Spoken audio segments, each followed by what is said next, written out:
ವ್ಯವಹಾರಗಳು ಅಷ್ಟೊಂದು ಇಂಪಾರ್ಟೆಂಟ್ ಅಲ್ಲ, ಆದರೆ ಸುರಭಿ ವಿಷಯ ನನಗೆ ತುಂಬಾ ಮುಖ್ಯ. ನಿಜ ಹೇಳು ಗರುಡ, ಸುರಭಿ ಬದುಕಿದಾಳ ಅಥವಾ ಸತ್ತೋಗಿದಾಳ? ನೋಡು ಗರುಡ, ನೀನ್ ಯಾರ ಮೇಲೂ ಭಯ ಪಡೋ ಅವಶ್ಯಕತೆ ಇಲ್ಲ. ನೋಡು, ನನ್ ಫೋನ್ ಕೂಡ ತಂದಿಲ್ಲ. ನಾನಿಲ್ಲಿ ನಡೆಯೋ ವಿಚಾರನ ಯಾವುದೇ ಕಾರಣಕ್ಕೂ ರೆಕಾರ್ಡು ಮಾಡ್ತಾ ಇಲ್ಲ, ಯಾರಿಗೂ ಹೇಳೋದು ಇಲ್ಲ. ಇದು ನನ್ನಲ್ಲೇ ಇರುತ್ತೆ. ಸುರಭಿ ಬದುಕಿದಾಳ ಅಥವಾ ಸತ್ತೋಗಿದಾಳ ಅನ್ನೋ ಕನ್ಫರ್ಮೇಶನ್ ಬೇಕು ಅಷ್ಟೇ. ಹೇಳು ಗರುಡ, ಸುರಭಿ ಏನಾದ್ಲು? ಹೇಳು ಗರುಡ. ನೋಡಿ ಮೇಡಮ್, ಇದು ತುಂಬ ಇಂಪಾರ್ಟೆಂಟ್ ವಿಷಯ. ಜೀವನದಲ್ಲಿ ಫಸ್ಟ್ ಟೈಮ್ ಒಂದು ಹುಡುಗಿನ ನಂಬ್ಕೊಂಡು ವಿಷಯ ಹೇಳ್ತಾ ಇದ್ದೀನಿ. ಆದಷ್ಟು ಇದನ್ನು ನೀವು ಸೀಕ್ರೆಟಾಗಿ ಇಟ್ಕೊಳ್ಳೋದು ನಿಮ್ಮ ಜವಾಬ್ದಾರಿ. ಹೇಳಿದ್ನಲ್ಲ, ಇದು ನನ್ನೊಳಗೆ ಮಾತ್ರ ಇರುತ್ತೆ ಅಂತ. ಅವತ್ತು ಸುರಭಿ ತಲೆಗೆ ಪೆಟ್ಟು ಬಿದ್ದಿತ್ತು. ಅವಳು ಬದುಕಿದ್ರೆ ಅಪಾಯ ಅಂತ ನಾವೇ ಅವಳನ್ನ ಬೆಟ್ಟಕ್ಕೆ ಕರ್ಕೊಂಡು ಹೋಗ್ಬಿಟ್ಟು ಮಾರಿ ನದಿಗೆ ಎಸೆದ್ಬಿಟ್ವಿ. ಅವಳನ್ನ ಎಸೆಯೋಕ್ಕಿಂತ ಮುಂಚೆ ಅವಳು ಉಸಿರಾಡ್ತಾ ಇದ್ಲ ಇಲ್ವಾ ಅಂತ ಚೆಕ್ ಮಾಡ್ತೀವಿ. ಆದರೆ ಅವಳಲ್ಲಿ ಇನ್ನೂ ಅರೆಬರೆ ಜೀವ ಇತ್ತು.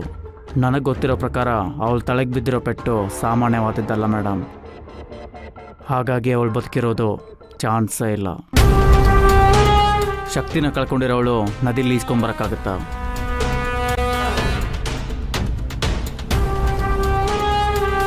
ಒಂದು ವೇಳೆ ಅವಳು ಬದುಕಿರೋದೇ ಆಗಿದ್ದರೆ ಅವಳ ದೇಹ ಆದರೂ ಸಿಗಬೇಕಾಗಿತ್ತಲ್ವಾ?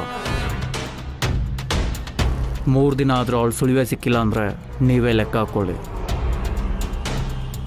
ಅವಳ ಬಾಡಿ ಕೂಡ ಎಲ್ಲಿದೆ ಅಂತ ಯಾರಿಗೂ ಗೊತ್ತಿಲ್ಲ ಮೇಡಮ್. ನನಗೆ ಗೊತ್ತಿರೋ ಹಾಗೆ ಸುರಭಿ ಚಾಪ್ಟರ್ ಕ್ಲೋಸ್. ಆ ದೇವರೇ ಬಂದರೆ ಅವಳನ್ನ ವಾಪಸ್ ಕರ್ಕೊಂಬರೋಕ್ಕಾಗಲ್ಲ, ಅದಕ್ಕೆ ನಾನೇ ಗ್ಯಾರಂಟಿ. ಇಷ್ಟೇನಾ? ಇನ್ನೂ ಏನಾದರೂ ಇನ್ಫಾರ್ಮೇಷನ್ ಬೇಕಿತ್ತಾ ಮೇಡಮ್? ಸದ್ಯಕ್ಕಿಷ್ಟು ಸಾಕು. ಆದರೆ ಇನ್ಮೇಲೆ ನಾನು ಹೇಳೋ ಕೆಲಸಗಳನ್ನ ನೀನು ಮಾಡಬೇಕಾಗತ್ತೆ. ಮಾಡ್ತೀಯಾ? ನಾನು ಇರೋದೇ ಕೆಲಸ ಮಾಡೋಕ್ಕೋಸ್ಕರ. ಆದರೆ ಒಂದು ಕಂಡೀಷನ್, ನಾನು ನಿಮ್ಮ ಹತ್ರ ಮಾಡೋ ವ್ಯವಹಾರನ ಯಾರಿಗೂ ಹೇಳಲ್ಲ. ಹಾಗೆ ನಾನು ಬೇರೆಯವ್ರ ಹತ್ರ ಮಾಡೋ ವ್ಯವಹಾರನ ನಿಮ್ಮ ಹತ್ರ ಹೇಳಲ್ಲ. ನೀವು ಅಷ್ಟೇ ಯಾವ ವಿಚಾರನೂ ಕೆದಕಬಾರ್ದು. ಪರವಾಗಿಲ್ಲ, ಒಳ್ಳೊಳ್ಳೆ ರೂಲ್ಸ್ಗಳನ್ನೇ ಫಾಲೋ ಮಾಡ್ತೀಯಾ. ಅದೇ ನನಗೂ ಬೇಕಾಗಿರೋದು.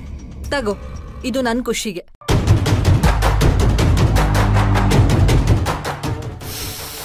ಥ್ಯಾಂಕ್ ಯು ಮೇಡಮ್, ನಾನಿನ್ನು ಬರ್ತೀನಿ.